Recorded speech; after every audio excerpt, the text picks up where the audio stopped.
Welcome to the Reddit War Room. This is the deep dive, where we take the source material you provide, the articles, research notes, that kind of stuff, and we really dig into it. Yeah, we try to find those crucial insights, maybe the unexpected turns. Exactly. The stuff that makes you see things a bit differently. It's sort of your shortcut to getting informed, hopefully sparking some, aha moments. And for this deep dive, well, the source material is fascinating. It's actually just a single post found on Reddit. Reddit, right. So we're stepping into that digital world. Specifically, a place where people share personal accounts from conflicts. So it's not like a formal history text. More lived experience shared online. Precisely. Captured right there. Okay. So our mission today seems pretty clear. We're going to explore this really personal war story that was shared. And it has some unbelievable twists. Seriously. Oh, I read it. They are unbelievable. We want to understand the different layers and then maybe reflect a bit on, well, what it means to find these kinds of anecdotes in places like Reddit. These sort of digital spaces acting as keepers of memory. Yeah. Okay, so let's unpack it. The core story comes from a Reddit user, Stormlucky.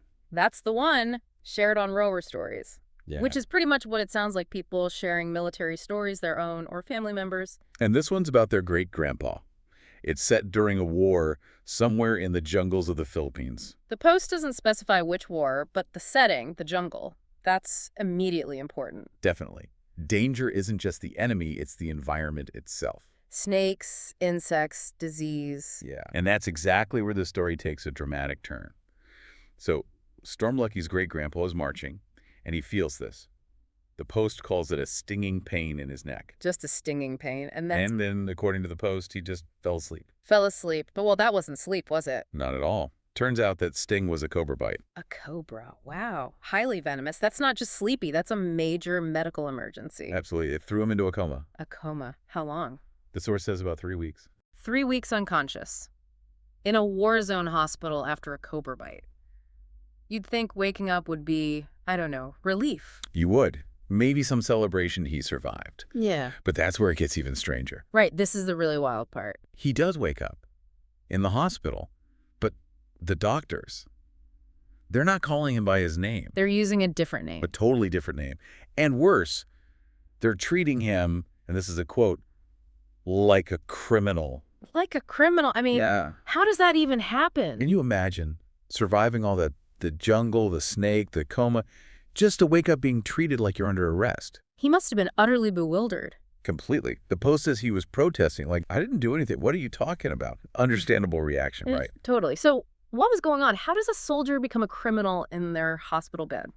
Okay, so the post reveals the reason, and it's almost too strange. It says he had, quote, somehow switched dog tags with a criminal. Somehow. That's all the detail we get. Somehow. It just leaves you wondering, doesn't it? Mm-hmm. Was it an accident? A mix-up in the chaos? Did someone else do it? We don't know, but the result is his identity, the official marker, got swapped with someone wanted for something. His whole perceived identity flipped just because of that little piece of metal. It's an incredible twist. So did they figure it out? Eventually, yeah. They sorted it out, found the actual criminal.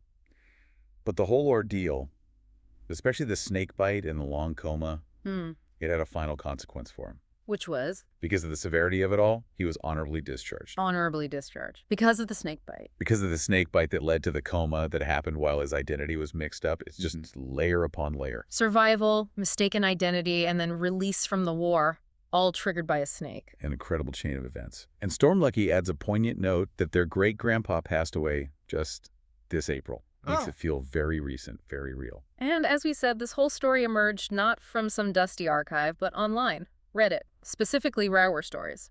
A community built for exactly these kinds of narratives. Right. But when you find a story this dramatic, the Cobra coma, the criminal dog tag swap online. Yeah, you immediately think about authenticity, don't you? Yeah. Especially on the internet.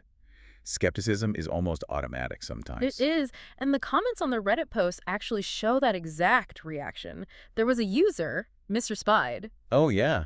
What did they say? They compared it to the video game Metal Gear 3, kind of questioning if it was real, though admitting it could be. It captures that online dilemma, Amazing story, but is it true? And how did the original poster, Stormlucky, react to that? They jumped right in to defend it. First with the simple, it's real lol. Okay, casual enough. but then more strongly saying this is 100% true. And they even acknowledged that, yeah, sometimes people onto our stories might fake it, but insisted this story wasn't one of those. So asserting its truthfulness directly. Exactly. And amidst that back and forth, you also get just human connection. Another user, Valuable Pirate, just wrote, God bless. Simple, empathetic. Yeah, cutting through the whole is it real debate to just react to the hardship and the survival. It really shows the spectrum of online interaction, doesn't it? Skepticism, defense, empathy, all around one shared story. And the source material also gives us that little peek at the digital neighborhood, you know? The more posts you may like feature. The context. It wasn't just war stories in isolation. Not at all. You see related communities like suicide or tourist stories, which makes sense. Sure, personal narratives. But then right alongside, you get things like our Breaking Mad memes or Radamachler, our paranormal encounters. So serious war stories next to TV show memes and ghost stories. And even niche hobbies like Rolanel trains or tarding was mentioned. It's this incredible mix. It paints a picture of Reddit as this, well, digital melting pot. Profound personal history sitting right next to pop culture and very specific interests. And that's the environment where this unique story about a soldier, a snake, and swapped dog tags was found. Which brings us to connecting the dots, thinking about what this all means. Yeah. What really stands out is how all these random, totally unpredictable events just collided. The snake bite. The 3-week coma. And this bizarre dog tag mix-up. Any one of those is major. But together, they directly led to his honorable discharge, changed his entire path in the war. it's like chaos theory playing out in someone's life story, right? A snake bite completely reroutes everything, spares him whatever else might have happened. It feels almost fated, but driven by pure chance. And it really makes you think about identity, doesn't it? Especially in war. How fragile it can be. Exactly. How easily it can get confused or just lost, based on something like a dog tag. This soldier, who'd endured so much, was suddenly seen as a criminal. Treated like one.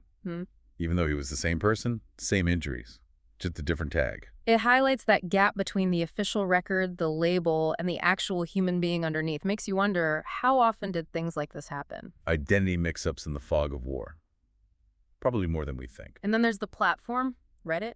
We usually think of it for news or memes or discussions. Entertainment, yeah.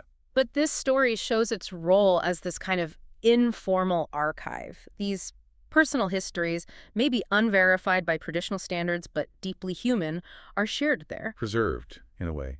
Reaching people they might never reach otherwise. It's like a digital first-person history, bypassing the usual gatekeepers. Okay, so so what?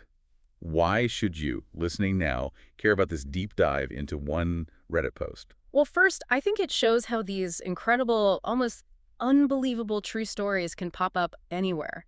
History isn't just in the books. It's in these digital conversations, too. Challenges where we look for insights. Definitely. And second, maybe more crucially, it's a great example of, well, navigating truth online. The big question. Right. You see this amazing story on a platform where, let's be honest, things can be fabricated, so how do you judge it? You look at the details, the poster's responses, the community context. Exactly. This post gives you all those elements. The wild claim, the skepticism it faced, the passionate defense. It's like a mini lesson in evaluating online info. Forces you to think critically, not just consume. Precisely. So, wrapping up this deep dive, we've unpacked a truly wild war story.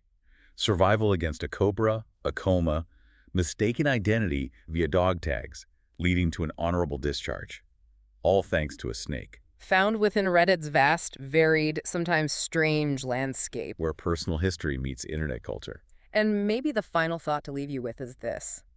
If we connect this to the bigger picture, how many other extraordinary stories, these incredible personal histories, are tucked away in forum threads, comment sections, digital nooks and crannies? Are we potentially overlooking vital parts of the human experience because they're not in traditional archives? It makes you wonder about all those hidden narratives waiting to be found online. Something to definitely think about. That's been our deep dive for today.